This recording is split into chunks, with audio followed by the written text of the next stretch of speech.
Saudara, bencana demi bencana kembali melanda, mulai dari banjir hingga longsor yang terus berulang setiap tahun. Pertanyaannya, mengapa pola yang sama terjadi lagi? Apakah kita belum belajar dari pengalaman sebelumnya? Di satu sisi, pembangunan dan pemanfaatan sumber daya alam terus berjalan. Namun di sisi lain, masyarakat harus menanggung risiko bencana yang semakin sering dan semakin besar dampaknya. Malam ini saudara, kita akan mengulasnya terkait apa saja yang harus dievaluasi agar bencana ini bisa diantisipasi dan bagaimana penanganannya hingga saat ini. Telah hadir bersama kami di studio Kompas TV Jonathan Victor Rembet, unsur pengarah BNPB, juga Dodi Rido Nurrahmat, Guru Besar Departemen Manajemen Hutan, Fakultas Kehutanan dan Lingkungan IPB. Selamat malam Pak Victor, juga Pak Dodi. Malam. Terima kasih sudah hadir di Sapa Indonesia Malam. Nah, kalau dari BNPB tentu yang pertama kali sekarang pemetaan daerah bencananya seperti apa Pak? Mana daerah yang paling parah terdampak, mana yang masih butuh akses dibuka? Ini untuk siklon tropis Sumatera ini ya. Artinya ketika kita bicara seperti ini masih pemetaan itu masih terus berjalan karena memang akses masih banyak yang belum dapat ditembus. Walaupun kita sudah berusaha, memang kalau yang terdampak paling parah itu Sumatera Utara. Kalau dihitung dari korban. Paling banyak ya? Paling banyak. Tetapi kemudian di Aceh juga masih banyak daerah yang sulit untuk masih ditembus. Oleh karena itu kalau kita bicara sampai sekarang hitung-hitungannya bagaimana, karena ketika kita bicara tentang pemetaan sudah tentu pemetaan korban yang paling pertama itu masih Sumatera Utara, tetapi kemudian penghitungan kerugian masih sedang dilakukan dan kemudian akses jalan juga masih dilakukan, sehingga harapannya dalam 2 hari ke depan kita lebih tahu lebih jelas lagi ya. Nah, dalam hari-hari ini sebenarnya bagaimana soal status kebencanaan dan penanganannya seperti apa agar masyarakat juga kan bisa tahu. Banyak yang mendorong ini ayo segera jadi bencana nasional karena dianggap dampaknya masif. Nah, sebenarnya seperti apa Pak? Ya, kembali saya sudah berbicara banyak tentang penetapan status bencana nasional, karena penetapan status bencana nasional itu adalah sebetulnya kita bicara tentang sumber daya. Ketika level pertama, level kabupaten kota sudah tidak mampu, mereka akan bicara dan dinaikkan ke level provinsi. Sekarang level provinsi sudah mengeluarkan tiga-tiganya SK tanggap darurat dan itu sudah dilakukan. Tetapi kalau memang provinsi sudah tidak mampu lagi, ini paling tidak di levelingnya, itu baru mereka melaporkan dan meminta untuk diberlakukan status nasional, bencana nasional. Tetapi sampai sekarang belum, dan oleh karena itu kita menunggu, dan kalaupun sudah itu masih dilakukan kajian, karena kajian itu menyangkut kerusakan, menyangkut sumber daya yang masih ada atau tidak. Dan kalau kita melihat memang desakan banyak sekali ya, dari medsos, kemudian juga kita menghargai karena ini bukan sesuatu yang mudah untuk diterima, khususnya warga terdampak, khususnya juga untuk teman-teman yang kehilangan, banyak sekali telepon untuk mencari keluarga yang hilang, dan juga teman-teman yang punya niatan baik itu lembaga kemanusiaan ataupun itu lembaga-lembaga advokasi yang merasa harus dinaikkan status. Tetapi memang kajian itu belum sampai ke sana karena sumber daya masih ada. Kalau misalnya dibandingkan dengan 2 status bencana nasional yang pernah kita alami, tsunami 2004 itu memang semua sudah hancur dan tidak ada lagi kemampuan untuk baik secara pengelolaan publik dan kemudian sumber daya tidak ada, dan oleh karena itu 2004 itu dinyatakan status bencana nasional. Tetapi kalau kita melihat ini, pertama dari segi leveling, kemudian dari sumber daya, dan kemudian dampak kerusakan, itu yang kemudian pengambilan keputusan yang tidak mudah di situ. Jadi kita menghargai masukan, desakan, tetapi kita juga harus melihat ini sebagai sumber daya masih bisa dilakukan, dan pemerintah pusat sudah melakukan upaya yang masif untuk menurunkan sumber daya pusat, mendukung semua kerja-kerja kemanusiaan dan tanggap darurat di 3 provinsi ini. Nah, kalau Pak Dodik melihatnya dengan kondisi kebencanaan seperti ini, bagaimana penanganannya? Kalau dari sisi korban ataupun keluarga korban, tentu kan ini adalah masa-masa yang membuat siapapun pasti down. Karena tidak bisa ada masuk bantuan, masih banyak akses yang tertutup. Cara bertindak seperti apa sih sebenarnya yang diharapkan? Ya, tentu saja untuk saat ini prioritas adalah bagaimana menangani korban ya, karena masih banyak. Termasuk di IPB beberapa mahasiswa saya juga dilaporkan belum bisa menghubungi keluarganya. Tentu ini situasi masih terputus sampai saat ini, masih banyak yang terputus, sehingga situasi itu sangat memprihatinkan, tentu saja kita sangat ikut prihatin ya dan berempati dengan korban dan keluarga korban. Tetapi ke depan tentu saja ini harus kita jadikan pembelajaran bagi semuanya. Jadi kita perlu evaluasi total ya, evaluasi total tata kelola sumber daya alam dan lingkungan di Indonesia supaya ini tidak terulang. Kalau banyak orang bilang kita perlu tobat lingkungan, perlu tobatan nasuha, tobatan yang bersungguh, tobat yang bersungguh-sungguh. Tobat itu tidak mengulangi lagi dan akan memperbaiki yang lebih baik lagi kan gitu. Ya. Jadi tidak cukup banyak ketika ada bencana kemudian kita seolah-olah melakukan pertobatan tetapi kemudian lupa lagi. Nah ini yang harus kita saling mengingatkan saya rasa. Nah mencegah itu artinya apakah yang harus dievaluasi pertama adalah tata kelola lingkungannya yang sebenarnya ini bisa diprediksi. Kalau dengan kerusakan sekian harusnya ada hal yang bisa dimitigasi lebih awal. Ya, jadi harus kita bedakan Mbak ya. Jadi ada pemicu bencana ini atau pemicu kejadian ini kan sebenarnya ada 3 ya. Yang pertama cuaca ekstrim. Cuaca ekstrim itu nggak bisa kita manage, yang bisa kita mitigasi, karena itu given sifatnya. Given udah siklon ya sudah, itu cuaca, given. Ya? Cuaca ekstrim itu kita bisanya memitigasi, bukan memanage. Yang kedua kondisi geografis, adanya di pegunungan dan sebagainya, kita bisa memitigasi. Ya misalnya dengan membuat turap dan sebagainya kan bisa dengan cara alami, bisa dengan cara mekanis. Nah yang ketiga kerusakan lingkungan ya yang disebabkan oleh manusia ya ini yang bisa kita manage sesungguhnya. Ya karena ini kan sebenarnya tata kelola ini kan kita yang menciptakan. Nah ini menurut saya yang ketiga ini yang bisa kita manage dan kita hindari karena sebetulnya kalau kita tanya penyebab penyebab dari kejadian ini kan kita harus pisahkan. Kejadian ini sendiri banjir bandang ini kan sebetulnya akibat ya. Penyebabnya kan ada yang namanya akar masalah, ada gejala masalah. Kita lihat hutan gundul itu gejala masalah. Tapi akar masalahnya kenapa hutan gundul? Akar masalahnya kan ada tata kelola di situ yang harus kita perbaiki. Ada kegagalan dalam tata kelola, yang itu yang harus ke depan harus betul-betul kita perbaiki. Untuk penanganannya apakah berbeda dengan 3 faktor tadi yang disebutkan oleh Pak Dodi? Baik itu cuaca ekstrim, lalu juga geografis maupun kerusakan lingkungan. Ya, sebetulnya kalau paling tidak dari yang tata kelola yang dilakukan oleh BNPB ketika kita melihat sebuah ancaman sudah ada, karena ini bicaranya ancaman ya. Ini ancaman, jadi artinya hazard. Hazard itu sudah ada dan kemudian hazard itu akan dikelola karena ada slow onset kalau bencana ya. Ada fast onset. Ini sebenarnya slow onset, artinya bisa diprediksi. Nah, diprediksinya sebetulnya teman-teman BMKG yang menolong kita. Sehingga sebetulnya siklon tropis ini sudah 8 hari sebelumnya sudah diberitahukan oleh BMKG.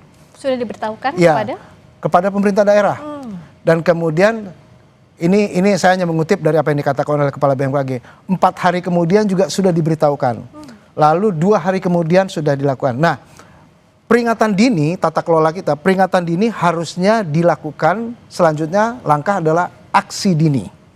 Nah aksi dini ini artinya apa? Bisa melakukan mengeluarkan SK siaga darurat, di mana bisa mengerahkan semua sumber daya daerah, baik itu kabupaten kota maupun provinsi. Tetapi juga bukan hanya itu, mempersiapkan semua OPD terkait dengan tugas dan fungsi masing-masing. Nah itu yang dimaksudkan dengan aksi dini, sehingga ketika early warning system atau sistem peringatan dini sudah diberikan, yang tugas dan fungsi ini adalah BMKG, aksi peringatan dini harus dilakukan oleh aksi dini ini harus dilakukan oleh pemerintah daerah. Nah ini yang agak miss. Betul memang karena ini mungkin baru kasus kedua Pak ya. Siklon ini baru kedua, siklon tropis ini. Yang pertama di Seroja 3-4 tahun lalu dan sekarang di Sumatera bagian utara mulai Sumatera Barat sampai kepada Aceh. Jadi memang ini belum pernah ada, tetapi yang dikatakan oleh Pak Budi tadi bukan berarti kalau sudah ada peringatan dini kita berdiam diri saja. Betul. Harus ada aksi dini. Betul, apalagi sudah ada data early warning system, harusnya aksi dini dilakukan. Nah, miss-nya ini seperti apa dan bagaimana ke depannya agar tidak berulang lagi, kita bahas usai jeda di Sapa Indonesia. Kita lanjutkan perbincangan kita soal bencana yang terjadi di Sumatera bagian utara. Tadi kan sebenarnya sudah ada early warning system, sudah ada peringatan dini, aksi dini dilakukan, tapi pada praktiknya tidak terjadi. Nah Pak Dodi melihatnya apa yang jadi hambatannya? Apakah birokrasinya kah? Ya, jadi kadang-kadang memang logika birokrasi ini kadang-kadang berbeda dengan logika kedaruratan ya. Jadi kalau darurat itu mestinya kan terlepas dari itu semua. Nah, termasuk juga sebetulnya dalam penyiapan tata kelola kebijakannya, kan begitu. Jadi saya katakan selalu kadang-kadang dalam pengambilan kebijakan itu orang selalu terpaku pada data dan informasi resmi. Karena emang itulah yang kemudian dipakai. Padahal yang data dan informasi resmi itu belum tentu data dan informasi benar. Gitu. Jadi kalau data dan informasi benar, misalnya peta aja, peta kebencanaan, peta yang benar itu peta dari Citra Lensa terbaru gitu ya.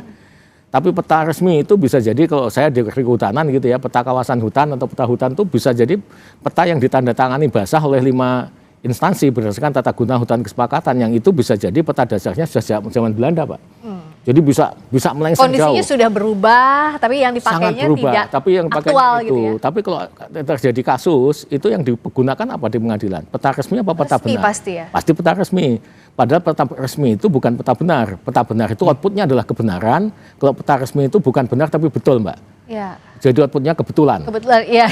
Kalau betul kebetulan. Hal-hal yang birokratis lah ya. Kebetulan dianggap benar. betul. Iya, jadi belum tentu benar. Ya. Nah, ini yang kadang-kadang membuat menjadi miss semua, menjadi ada distorsi dalam pengambilan kebijakan. Ini juga sangat penting untuk kita garis bawahi. Tidak akan ketemu kalau mindsetnya kebencanaan dengan hal-hal yang birokratis, Pak Victor. Dalam kondisi seperti ini sebenarnya apa sih yang sudah dilakukan misalnya untuk mengingatkan daerah? Apa yang selama ini sudah disepakati antara pemerintah pusat dengan pemerintah daerah soal ini? Ya, dalam 5 tahun terakhir ini kita sebenarnya sudah memang masih pilot, tetapi ini sebetulnya bisa dipelajari, namanya AMPD ya. Aksi merespon peringatan dini. Apa saja yang dilakukan. Dan itu memang knowledge ini ketika kita tahu kita hidup di daerah rawan bencana dengan risiko bencana, kita mindsetnya adalah pengurangan risiko bencana. Ya. Jadi memang pengurangan risiko bencana ini yang menjadi aspek pembangunan dari tata kelola menghadapi kebencanaan. Kalau kita hanya berpikir bahwa bencana itu direspon saja, kita akan kehilangan. Tapi kebencanaan itu justru itu makanya Undang-Undang Nomor 24 itu dibuat dengan sebuah filosofi yang berbeda. Filosofinya adalah pengurangan risiko bencana. Ya. Makanya ada BNPB, Badan Nasional Penanggulangan Bencana. Dulunya masih Bakornas. Bakornas sifatnya ad hoc dan sifatnya juga hanya respon. Nah, hal seperti inilah yang harusnya kita bersama-sama belajar, turun ke bawah, ada BPBD provinsi, ada BPBD kabupaten kota, di mana tugas dan fungsi BPBD kabupaten kota yang dalam undang-undang itu sebetulnya kepalanya itu adalah eselon 1, dalam hal ini Sekda. Sekarang namanya kepala BPBD itu adalah Kalak, kepala pelaksana. Artinya Sekda mampu melakukan orkestrasi, koordinasi dan kemudian segala yang diperlukan oleh daerah untuk melihat kebencanaan. Kebencanaan bukan hanya BPBD. Kebencanaan itu adalah dinas-dinas terkait. Artinya tidak bisa hanya BPBD yang melakukan kebencanaan. Betul, undang-undang mengatakan dalam tanggap darurat itu komando oleh BPBD. Dalam keadaan damai dalam tanda kutip itu koordinasi. Tetapi tugas-tugas pengelolaan kebencanaan, misalnya banjir itu kita tahu kita punya dinas PU. ya. Katakan dengan lembaga vertikalnya dengan Balai Besar Wilayah Sungai. Lalu kemudian dengan isu-isu tadi Pak Dodi mungkin kehutanan, ada dinas kehutanan yang akan bertanggung jawab. Lalu sudah tentu kita juga berbicara tentang berbagai macam tanggung jawab OPD dalam hal ini untuk bisa melihat kebencanaan itu bukan hanya dengan satu peluru saja, yaitu hanya BPBD. BPBD melakukan koordinasi, BPBD melakukan komando, dan nanti ketika eskalasi ke atas BNPB, tetapi di tingkat pusat BNPB pun, mungkin saya perlu jelaskan, kami mewakili unsur pengarah profesional, tetapi ada unsur pengarah yang mewakili kementerian lembaga, karena di sini letaknya koordinasi ketika kita melihat bencana bukan hanya tanggung jawab BNPB, tetapi Badan Nasional Penanggulangan Bencana mengkoordinasi dengan semua kementerian lembaga, BMKG memberikan early warning system, kemudian juga Kementerian Kesehatan untuk pusat krisis, Kementerian Pendidikan untuk Satuan Pendidikan Aman Bencana, lalu kemudian PU untuk bicara tentang rehab rekon dan semuanya. Itu semua kita harus kerja bareng. Jadi negeri bencana ini didesain untuk bekerja bareng. Iya. Kita harus bekerja bersama dan juga database, based on data. Jadi ada data ditindaklanjuti dengan baik apa yang harus dilakukan. Nah sejauh ini kan kalau misalnya kita punya data soal kehutanan atau lingkungan yang baik, harusnya potensi bencana seperti ini bisa diantisipasi lebih awal, bisa dibaca lebih awal dong Pak Dodi. Ya, memang seharusnya seperti itu ya. Harusnya kita punya data yang sama, tapi kita semua sama-sama tahu ya. Bicara data itu kan masing-masing instansi punya data sendiri ya. Kadang-kadang juga tidak mudah juga untuk mengatasi karena egoisme sektoral itu sangat kuat, suka tidak suka, egoisme kedaerahan juga sangat kuat. Nah ini juga mungkin karena target-target nasional itu ada indikator kerja utama itu dibebankan kepada sektor atau pada daerah. Mestinya kan semuanya untuk mendukung pembangunan nasional, mendukung kemaslahatan ya untuk masyarakat luas, itu kan yang harusnya kita gunakan. Nah oleh karena itu kalau saya mengusulkan, terlepas dari ini kan kondisi darurat, oke kita tangani secara kedaruratan, tetapi pada saat kondisi normal kan kita tidak boleh mengulang lagi, sehingga semuanya harus kita tata ulang, ya kita evaluasi ulang, mulai dari kenapa terjadi kegagalan kebijakan, ya kenapa kebijakan bisa tidak berjalan sebagaimana semestinya. Nah ini bisa kita lihat dari yang pertama itu dari substansi kebijakannya sendiri. Jadi kegagalan kebijakan bisa disebabkan 3 hal. Yang pertama bad policy, kebijakannya itu sendiri salah atau jelek. Yang kedua bad execution, mungkin kebijakannya substansinya baik, tetapi pelaksanaannya yang jelek. Yang ketiga bad luck ya, nasib kebijakannya jelek. Nah kita nggak bicara masalah nasib lah, tapi yang pertama dan yang kedua tadi yang sangat penting, karena substansi kebijakan ini harus diperbaiki dulu. Kalau ada yang keliru harus sama-sama kita betulkan, kita benarkan gitu, supaya nantinya ketika dilaksanakan itu bisa berjalan dengan baik. Karena substansi kebijakan yang salah dilaksanakan dengan baik dan konsisten, hasilnya akan konsisten salah. Nah ini kan menjadi persoalan. Makanya gitu. Sejak awal harus betul dulu itu. Harus dibetulin dulu, harus dibenarkan dulu. Nah kemudian ketika itu sudah benar, baru eksekusinya harus baik. Misalnya ada AMDAL, ya dilaksanakan kan gitu. Ada kajian lingkungan hidup strategis, ada RT/RW, ya. Kalau itu sudah RT/RW udah benar, tapi kalau dilanggar kan artinya bad execution itu. Ya, itu saya rasa. Soal penanganan ini saya juga sudah terhubung saat ini dengan Sugiyat Santoso, Wakil Ketua Komisi 13 DPR RI. Selamat malam, Pak Sugiyat. Pak Sugiyat, selamat malam dengan Friska di sini di Kompas TV. Baik, selamat malam, Mbak. Terima kasih sudah bergabung, Pak Sugiyat juga. Ini kan dapil Anda ya, Sumatera Utara 3. Dengan penanganan seperti ini bisa dijelaskan saat ini kondisinya seperti apa, Pak? Ya, kalau dari analisis dan pantauan kami selama beberapa hari di beberapa kabupaten kota di Sumatera Utara, memang mitigasi bencana dari mulai sebelum terjadinya bencana, ketika sedang terjadinya bencana, dan sekarang pasca terjadi bencana, memang pemerintah kabupaten kota, pemerintah provinsi, bahkan pemerintah pusat belum maksimal menangani persoalan bencana ini. Ada beberapa daerah yang sampai sekarang itu, misalnya di Tapeng Sibolga, akses jalan ke sana masih belum ada. Terus ada beberapa daerah, misalnya di Langkat kemarin saya langsung terjun, ada sekitar 11-15 kecamatan yang masih rendam banjir dan belum dilakukan proses penanganan apapun. Misalnya terkait dengan evakuasi korban.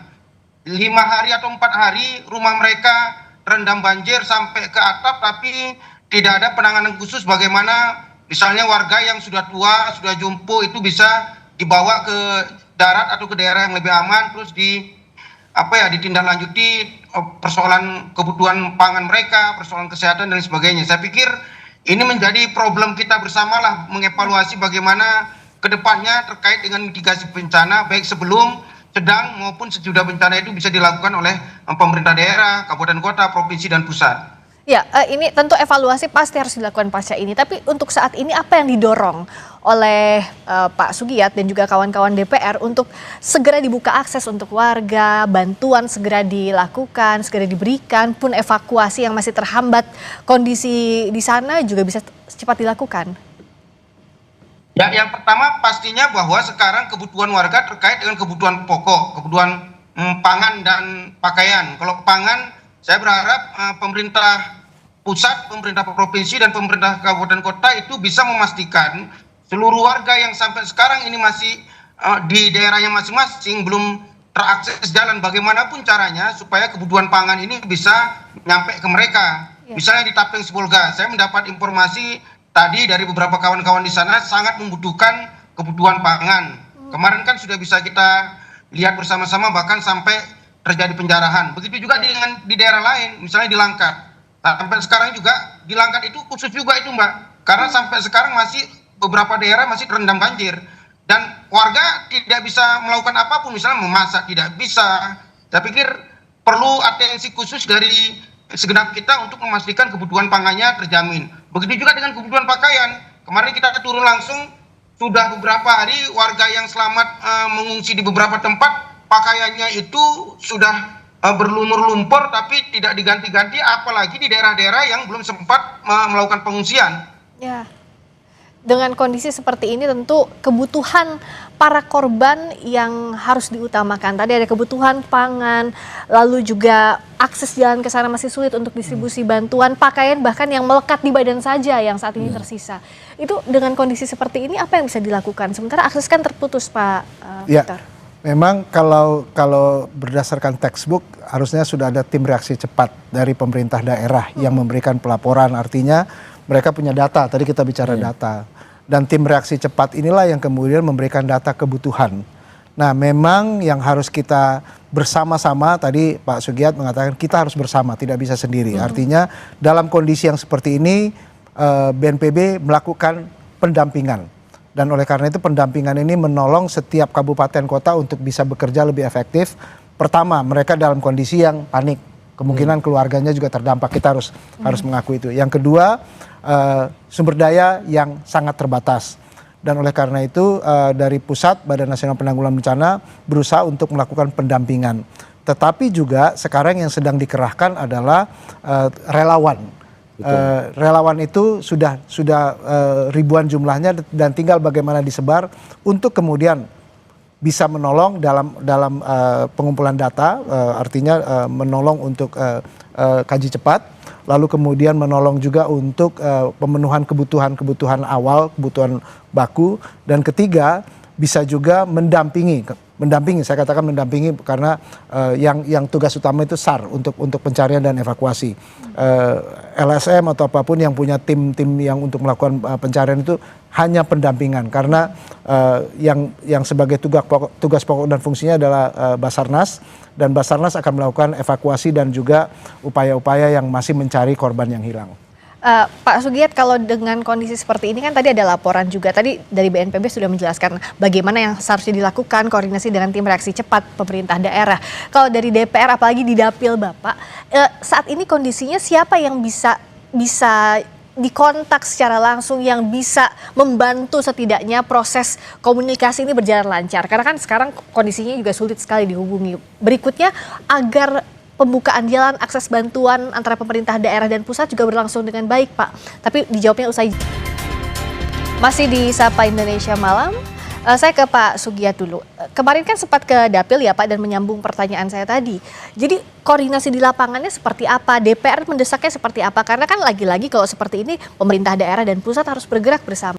Dan hari Kamis ketika puncak-puncaknya hujan yang sangat deras beberapa hari di Sumut, saya berada di Kota Medan. Ini ambil contoh misalnya di Kota Medan. Ya. Pada saat itu kita sudah dapat banyak pengaduan, misalnya rumah mereka sudah tenggelam dan beberapa orang tua yang itu tidak mungkin mereka menyelamatkan diri sendiri, perlu evakuasi lah. Ya. Tapi kita agak kesulitan misalnya melapor ke pemerintah daerah, pemerintah provinsi, apalagi pusat ya.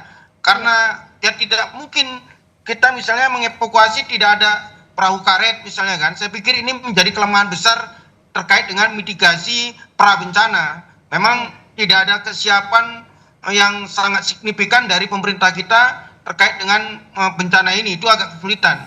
Lalu yang bisa kami lakukan sebagai relawan, kami kan relawan punya kekurangan sendiri. Tadi dikatakan bahwa kolaborasi betul, tapi ada porsinya masing-masing. Misalnya kami lah sebagai relawan, yang bisa kami lakukan pada saat bencana ini paling menyiapkan kebutuhan pangannya, itu pun terkendala dengan proses distribusi yang lapangannya itu tidak bisa kita tembus. Ya. Itu di Medan.